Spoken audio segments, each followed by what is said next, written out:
Thank you. I appreciate it. So thank you. I know there's some other people coming up because there's been breaks and meetings and everything else. It is being recorded. So for those of you, hi, welcome. Don't let us fear you. I think we should do this thing. So when I was at Verizon, I was the chief channel officer for Verizon for a number of years. And then I was the EVP at Office Depot and learned the retail trade, which is kind of a cool channel too for those of you that are in retail.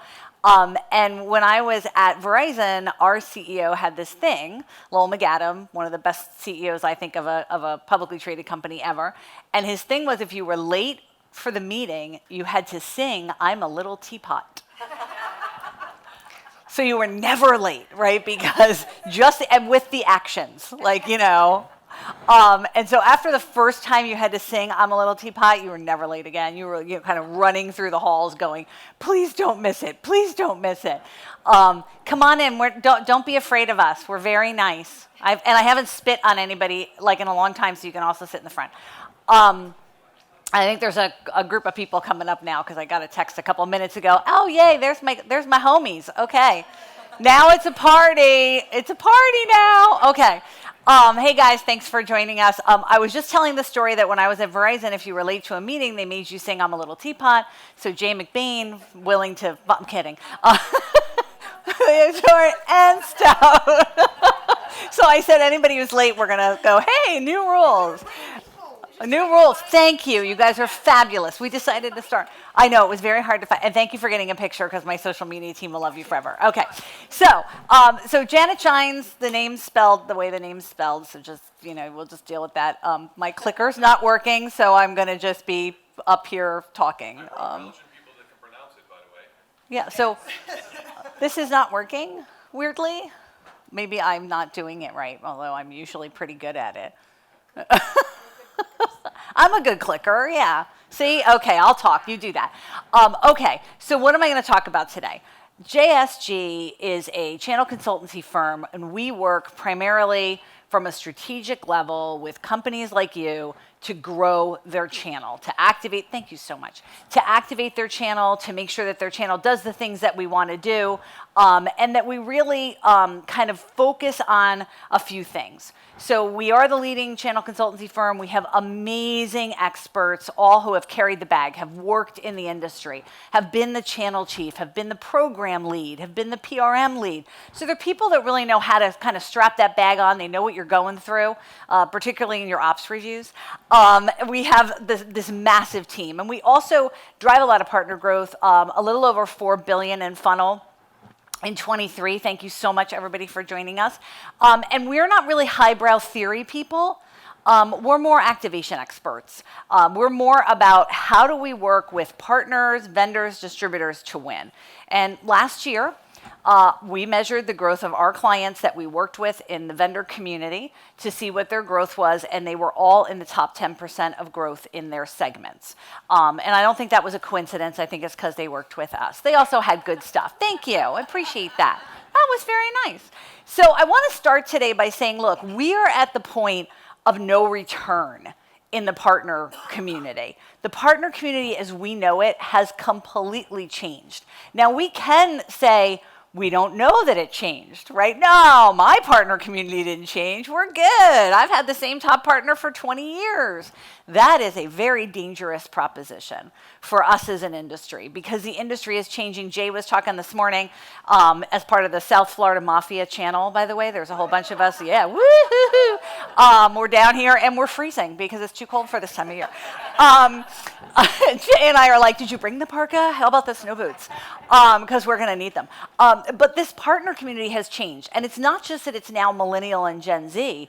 It's also that what used to be a sell-through channel, right, where we used to say the motion that we were looking through was sell-through, has completely changed, and it's not the motion anymore, right? Okay, sure, it's some of the motion, but it is not the entire motion. And so today what I'm going to really talk about is at this point of no return, and a clicker that doesn't seem to like me, maybe we can just say next slide. At this point of no return, we've ceased to be purely transactional, right? And we have this move towards a channel ecosystem model where it's much more about interaction and engagement, and our friends here from Partner Tap can talk about this and did from the keynote stage, that it requires more finesse.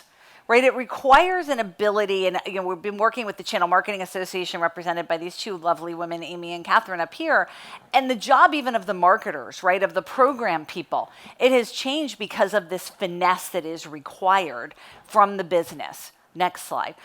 So let's be clear. Oops, the build stopped. You got to, I think, just let it go. So I wanted to first start today by being very clear about partner motions. A lot of times we talk about partner, and everybody makes it sound like when we mean partner, we all are talking about the same thing. So there's this fabulous book, if you've never read it, it's called The Chocolate Conversation by Rose Fass. And in The Chocolate Conversation, the story Rose tells is this. She was in a meeting in corporate America, CFO, CRO, head of sales, this person, that person, and somebody said, I'm dying for chocolate. And they were like, we're going to take a break. And there were like 3 or 4 people said, I'm going to go get chocolate. And they all came back with something different. One person had hot chocolate. One person had M&Ms. One person had Reese's, personally Patricia and I's favorite. And one person had like a Hershey's bar, right? And they all said that was chocolate.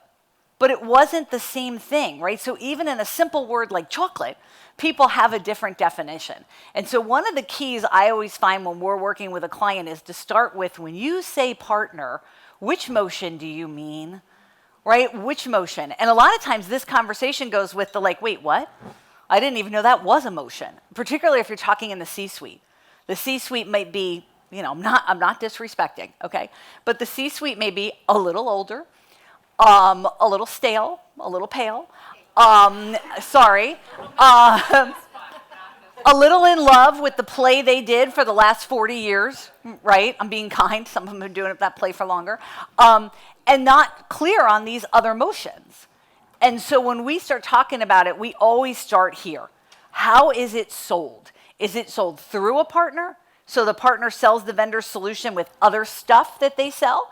Is it sold with a partner? Because the partner lacks the ability to actually sell what you do, but they can position you for what they do. Is it sold to the partner, like an MSP, right? They're going to bundle it into their package. Or is it influence, where the partner has a relationship, has a voice, is somebody that everyone listens to? How many people in the room have a channel program that at some point in time would like to address healthcare? Okay, for $15,000 a year, you can have John Nasta as an influencer, and John Nasta is the #1 healthcare IT influencer in the world.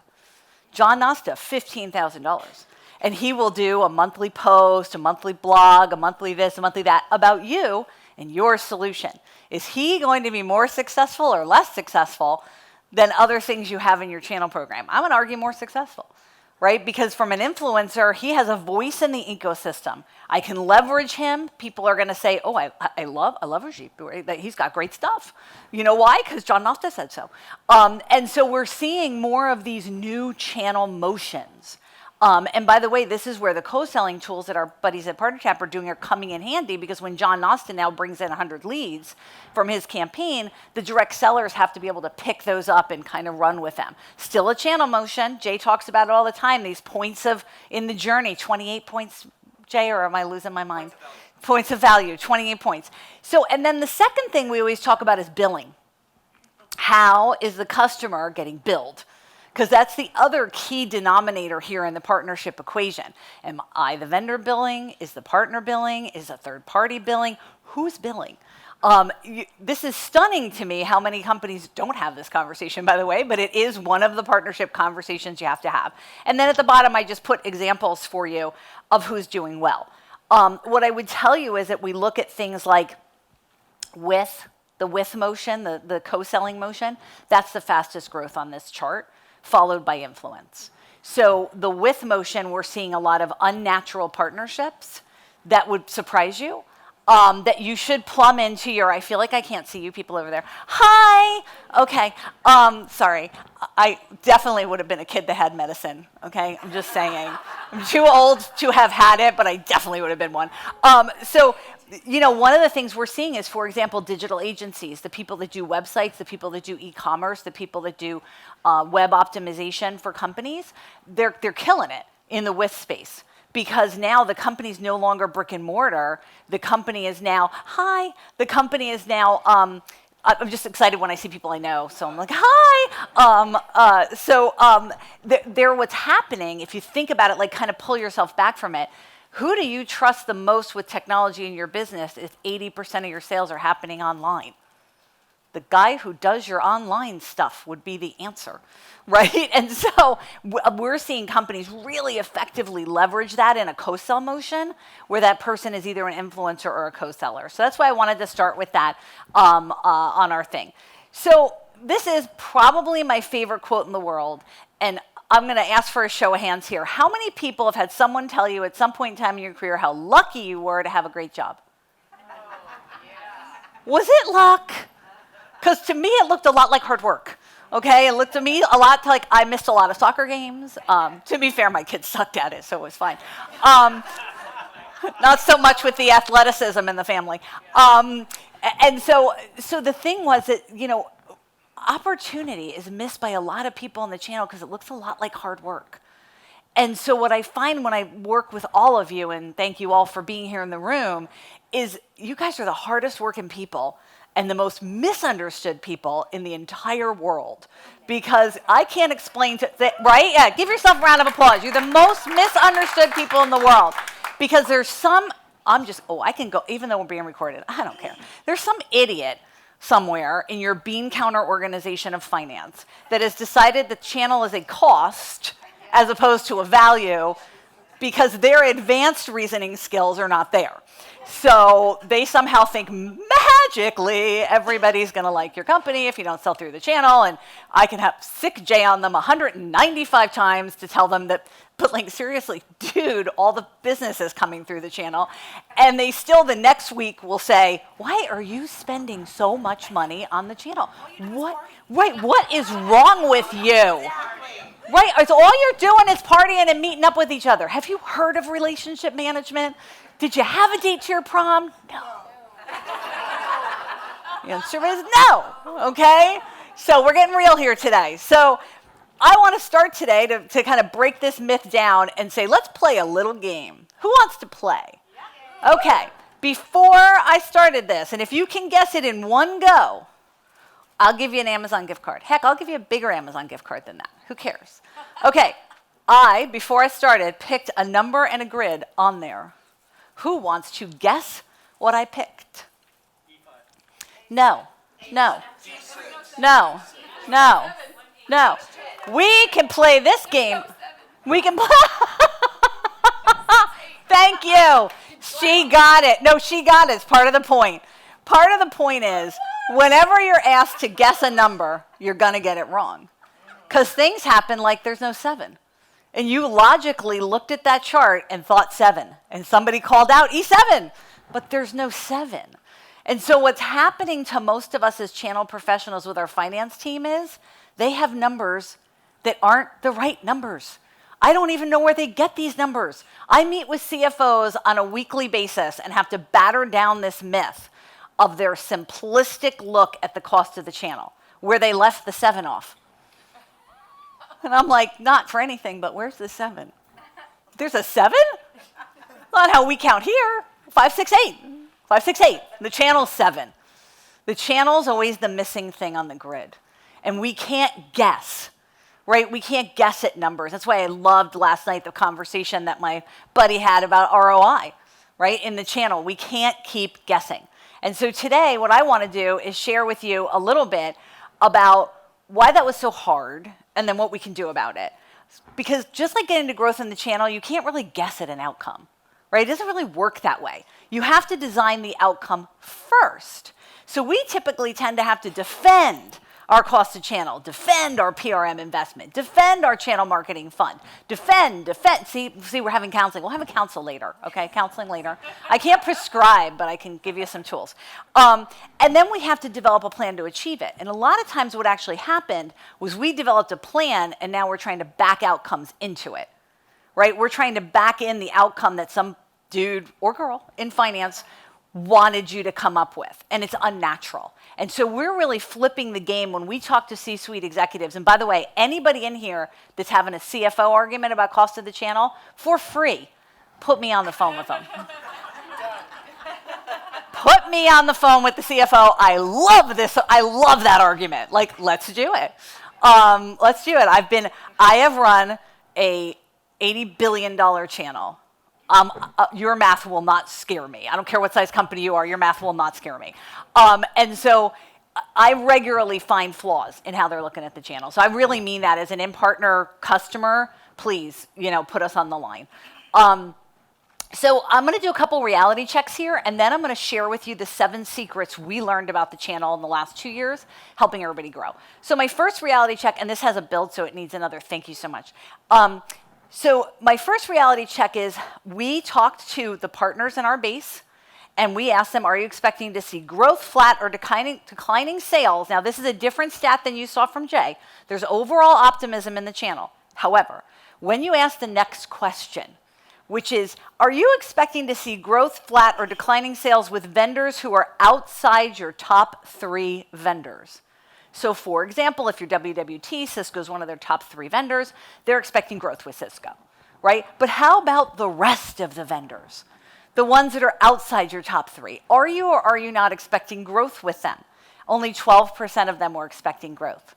So this is the first challenge we see. If you're not one of their top 3 vendors, this is a difficult slope that you're trying to climb up because they're not planning for growth with you. They're planning for growth with their biggest partners. And in fact, there's 43% of them are saying, I think I'm going to see a decline outside my top 3 vendors. Why?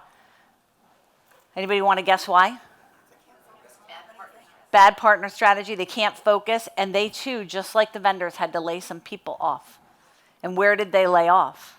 Certainly not in their top 3 vendor sales reps, right? They laid off in the unwashed masses. The next one, and it's a double, thank you. How long does it take your partner organization to get to a first sale with a new vendor in the enterprise and corporate segment? So what that means is 500 and above. Okay, I discluded the kind of small thing.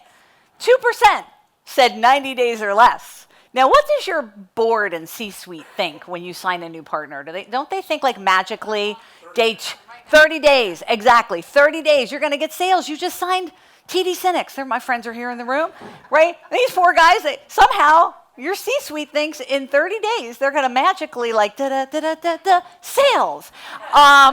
And that's not how it works, okay? And so what we see is the average is 6 months and more. If you look at the statistics, it's 6 months or more. And so in the enterprise and corporate space, that sales cycle's long. Despite a partner being onboarded, and these boards, investors, your C-suite are often disconnected to these timelines. This is one of the conversations people bring me in. Again, you're a customer of InPartner. If you have a C-suite executive that doesn't know these stats, I can show him these stats. You're good. And show them just how long it really takes so you can have a more realistic expectation on your investments. The next one, and it's also a double click. How long does it take your partner organization to get to a first sale with a new vendor in the SMB space? So, okay, maybe you're SMB oriented, right? So you're like, hey, enterprise and corporate, I'm not worried about that. SMB, you get that sale like tomorrow. SMB so fast, SMB so easy. Has everybody noticed, show of hands, that every vendor's in love with SMB right now? Yes. Okay, but it's not that easy. And so if you look here, you see only 70% of the partners said, I could get to a first sale even in SMB in 90 days. Still, the predominant is more than 6 months. So despite the sales cycle time in SMB, the time to the first sale is still considerable for the majority of these partners. And the SMB love affair from investors, boards, C-suites, et cetera, is disrupted by these timelines, right? Because your C-suite, your boss, your whoever thinks it should be faster, and yet the statistics would show you, and this is, thousands of partners in our database answer our surveys, this is real, right? This is the reality. This is what needs to be put in that business outcome plan. So what has happened is many firms created like a channel perfect storm that's left many of us thinking the channel is an unlimited growth engine, right? Hey, it's the channel. The channel can get any amount of growth that you want it to get. That is just BS. I'm being good. I'm from New Jersey. We usually say the swears in full. So, like some Florida respect, Jay, that I'm trying to integrate. The channel is truly hard work. It's magic when it happens, right? but it's not an easy button, right? You know, the old Staples, I was an executive at Office Depot, so it kills me to use them, but I'm going to. The old Staples easy button doesn't exist in the channel. And I think we have to reset that expectation that there's a severe, severe misalignment between perception and reality. And often you'll have an executive who will believe that ABC company was the best partner ever 20 years ago, and they're pushing you and saying, well, I don't understand. Why can't you? You have the same name as my daughter. That's super cool. You never see an Ashlyn anywhere. I'm very excited right now. Sorry, I told you there would be medication if I had been born sooner. Later, not sooner. Sooner there would have been a very young demise. That's my history. Okay, so guess what? In this environment, I think you need a new partner growth plan, right? You need something that says, look, these are our realities. This circular conversation that keeps your stomach churning at night, that keeps you arguing with the executives, that keeps you, you know, and maybe you're even making your goals, but like I'm looking at Chris Jones there from, you know, my buddy, he's making his goals, but his executive team is always pushing him for more, right? And so what we need is a new partner growth plan, right? All new partners, all new motions. So why do you need that new partner growth plan? I think it's because the game's changed. Right, so if the game has changed, then the plans we have to change as well. So I believe, and this is where I'm going to segue in a minute into my 7 tips of the, you know, what we learned. Ecosystem domination doesn't simply happen. It's planned, it's executed, it's won. The best partner ecosystem people in the world, it's because they planned it out. There's an old saying that you can only achieve what you target. Right, and I believe that's true in this space as well. So what I wanted to do before I segue into the what we learned is ask a couple of you, so in the channel, what's keeping you up at night in this changing world? Anybody brave enough to volunteer? What's keeping you up? Yes. I would say that the CEO KPIs, listening to, I'm Autumn Grant, I'm the Chief Revenue Officer at PartnerTap. And, you know, after hearing your speech, Jay, I'm really, like, I can't wait to get my hands on your study. But for me, I think about old KPIs are in the boardroom 24/7. Yep. And they're making their decisions every day on these old KPIs. It's the truth. So we're talking about these new KPIs. What are they? And how do we help Right. our customers understand I how to love embrace that. data? I love that. And I sit on a couple boards in the industry, and I will tell you that one of the things I've told everyone is before you partner with a vendor, ask them who on their board has channel experience. And if no one does, then you need to build a board pack for your a channel deck pack for your board. And say to your executives, this is how you're going to talk about the channel. Because if not, we're going to get downward pressure. And that's resulting in a lot of the layoffs in the industry right now is that at the C-suite and board level, they don't understand what we do. And super easy to cut things you don't understand. So I love that. Anybody else have something keeping them up at night? The layoffs. We're writing a report on this, just so you know, the JS research report. We'll make sure you all get a link to it. The data is pretty scary. So I can see how my world is changing in the partner ops and programs area, but I can't convince, or I'm having trouble convincing the rest of the company that their worlds are also changing. Yes. And they should pay attention to this because they have so much stuff to care about, and they don't get this already. So. I love that. And you know, I really believe the partnership ecosystem is the leading edge, the bleeding edge, right? Because we have innovators coming in and going to market differently. And I would love to help you build that out. Happy to have a conversation with you about that. Yes, Mark. Janet, what we see more than anything else is demonstrable proof, empirical proof that there is a return on investment. And it's easy to do this with direct sales. We all know that most of us Yep. come from direct sales. But when you look at alternative routes, It's harder. it's like, you know, prove to me. Because you're still measuring the transaction. Correct. That's the problem. It was plumbed for a sell-through action, right? And we're just going to do this, and we're going to keep hitting it, and they haven't put value yet. And that's why a lot of our clients are moving towards a points program, an influence program, a track in their program that's not straight sell-through. Because if you've got a super complicated program, you probably don't want to redo your whole program. And so you're just doing a niche of it. But these are great things, and they're keeping me up at night too. Yes. Also keeping me up at night is why it's so cold in Florida, but that's a topic for another day.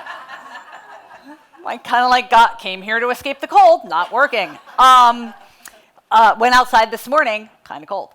Okay, so what I'm going to do now in our remaining time is to segue into the secrets from our work, that top 10%. How did that happen? And by the way, you may be thinking, oh, she only works with enterprise clients. No.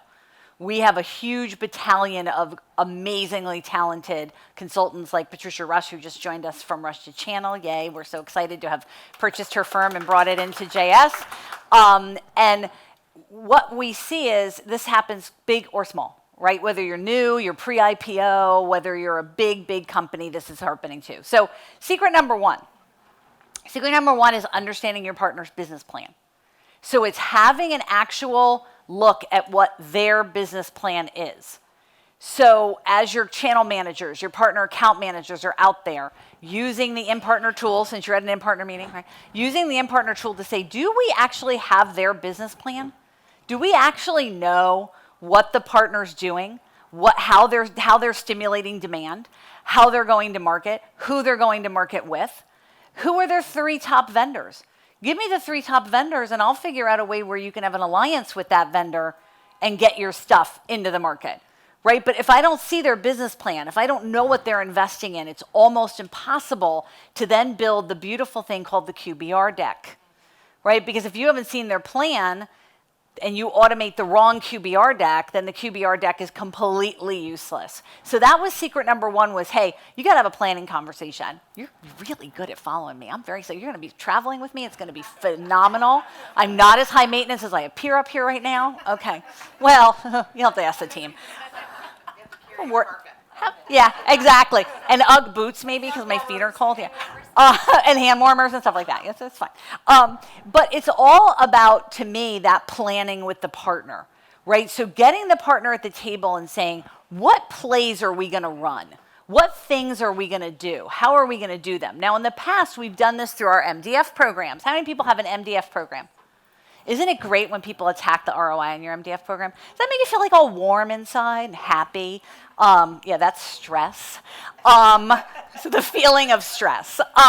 So what we're seeing, though, is that if we can say with the partners, hey, look, let's take a step back. I know in the past we did a million things, and particularly the big partners that have the program you join that says, you know, you have to do 2 events and a lunch and learn and a this and a this and a this, not picking on any big partner. Let's take a step back and say, what are the plays we're going to play based on the kind of partner you are? Remember my earlier chart with the sell-through, sell-with, influence?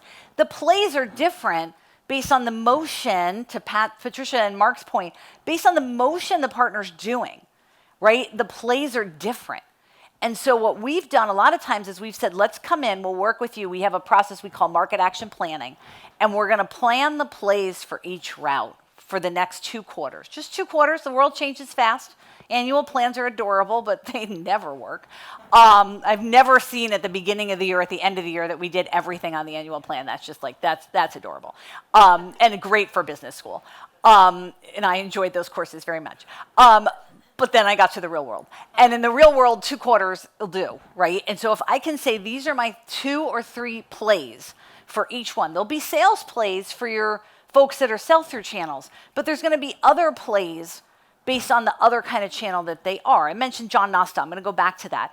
The John Nosta play is going to be maybe placing him at a keynote at a major healthcare event so that he's heard in the watering holes that Jay and I love to chat about. But the play for your MSP, who's bundling you into their product, is going to be snackable content that they can put in their package that they're going to market with to make the sales play. And if you try to make the play the same for each kind of partner, you're going to be way off. So what that means is all of the marketing material that your direct solution sales team gives you is wrong. That's right, it's wrong. It's wrong for every one of the motions, okay? And so we just go in and say, okay, what's the plays going to be? And let's just the plays. Put the plays in the partner plan, put the plays in the partner playbook, just play the plays. Measure the plays, adjust the plays as you go through. We have actually had a lot of our clients pull back a big portion of MDF and assign it to the plays. So this play is worth $9,500. This play is worth $17,500. This play is worth $23,500. Here's a provider or two that can do the play for you, or you can do the play yourself. But here's the play. Here's how we're going to measure ROI. Here's how it's going to come down the pike. You want to do the play, yes or no? A couple plays to pick from. I'm telling you, you're hired. You're amazing. Okay, but I'm still holding this like some kind of weird crutch, so it feels good. Like it feels right. Okay, so data. This is the second thing. Data, data, data. This is where I love the work that Partner Tap and Partner Optimizer and others are doing to say we're going to be a data-led channel. So if I have 100 great partners today, and I can just find another 100, I can double my sales. But what I've tended to do is play the gut, right? So these partners were good last time, or I met this guy at an event and he seemed cool. And I don't go after the right. So when we do our market action planning, we always pull in the Partner Optimizer team to get us to a profile that says these are the partners that will actually be successful at some point in time for me in each of my routes to market. And it's public data, it's available data, but we tend to use our guts, right? We were artists. And what I'm here to tell you is we're not artists, we're scientists. And scientists use data, data, data. So the data-driven is amazing. And even when you talk with Catherine and Amy, who are just doing amazing things, if you haven't looked at the Channel Marketing Association yet, little smack on the hand, shame on you. We have to give critical feedback too. They're really working with marketers on making sure that that data is there, right? That we're not making gut calls, that we're making data-driven scientific calls in our program. Next slide. Look, I finally got to say next slide. I'm so proud of myself. Okay, and that leads me into the next secret, my fourth secret, which is demand generation. You have to work demand generation and Jay McBain, retention, right? Or go home. Too many programs were focused on net new sales. This is an area where the carrier space got it right a million years ago. The carrier space has always valued retention because churn was always a bad thing. Many channel programs, though, came in with we have 50 sellers, we would need 500 sellers to get to the revenue goal, so we're going to hire the channel as our sellers. No, we don't need them for retention. We absolutely don't need them, even though all of our processes are broken. We absolutely don't need them to keep us in the account. We're not going to pay them for that. We're not going to value that. And when they do retention, we're going to beat you up. And we're going to talk about partner-initiated opportunities, or whatever fancy word your firm likes to use, for the deals that the partners bring you. So I want to tell you a demand generation story here that I hope will resonate with you. Our top demand generation program that JSG did last year in MDF programs, so refundable to the partner, is something called intent-based. I don't know how much you guys have heard about intent-based, but I'll give a quick run. So intent-based basically says, I can catch you with intent. You might be Googling something, you might be downloading a white paper, you might be opening an email. You're going to do something online that signifies you have an intent.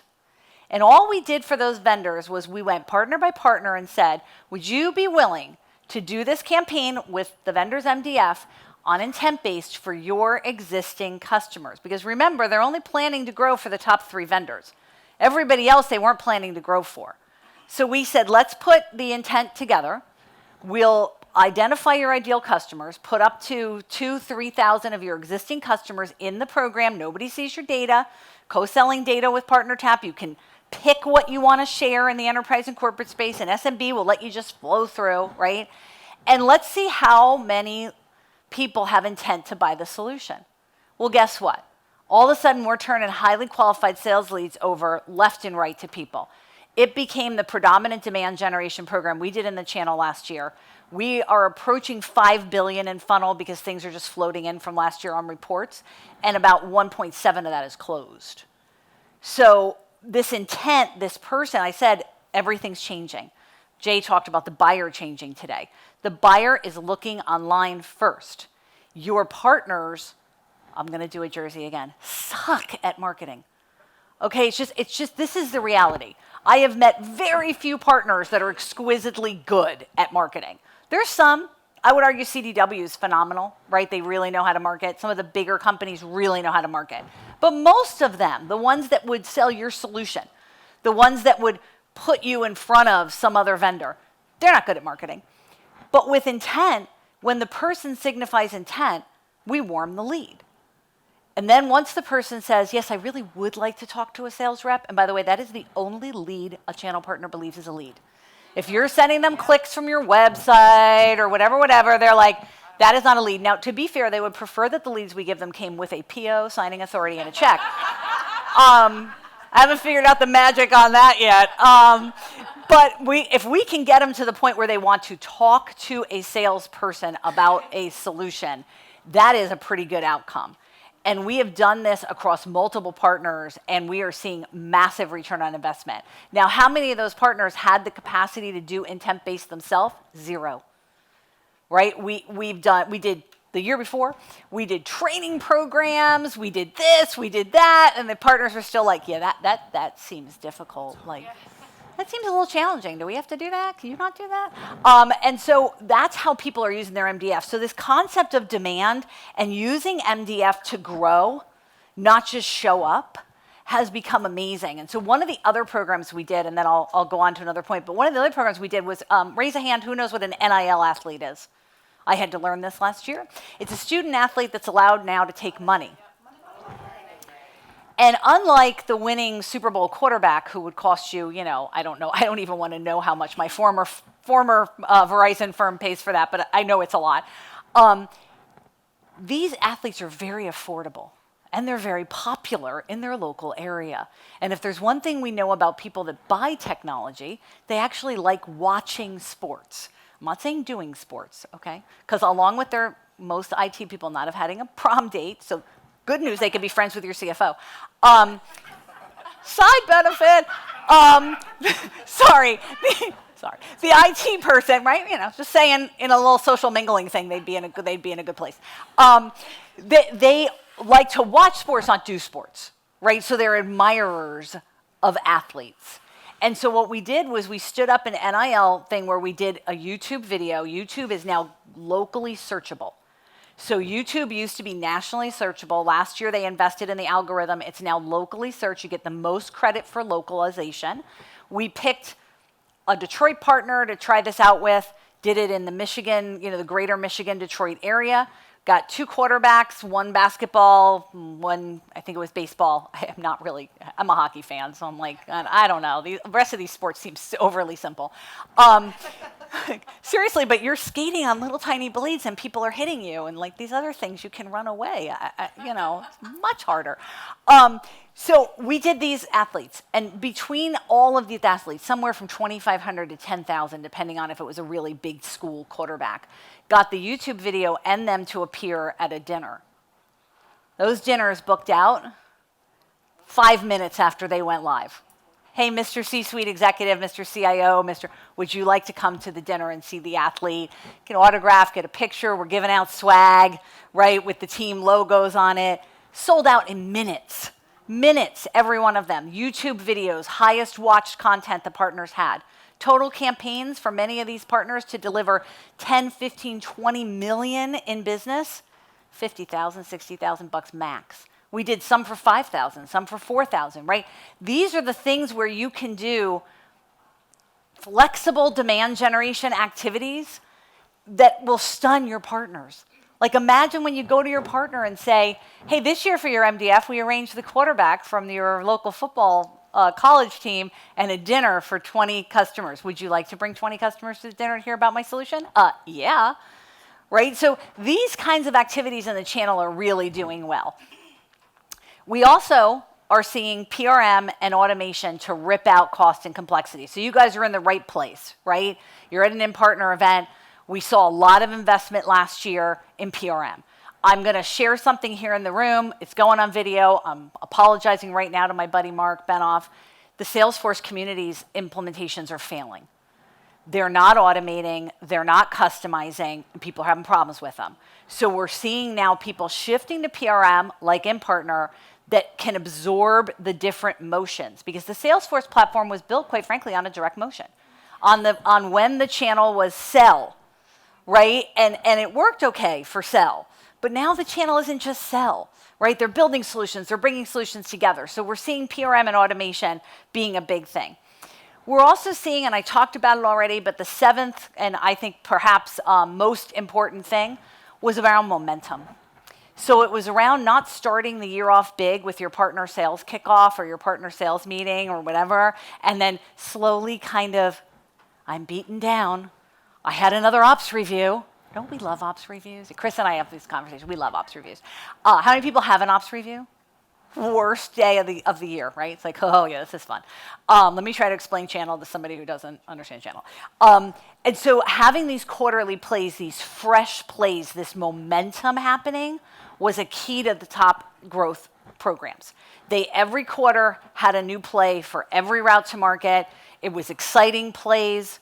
It was things that partners wanted to be involved in. We had one where we did, you could get your company's logo on the Times Square billboard.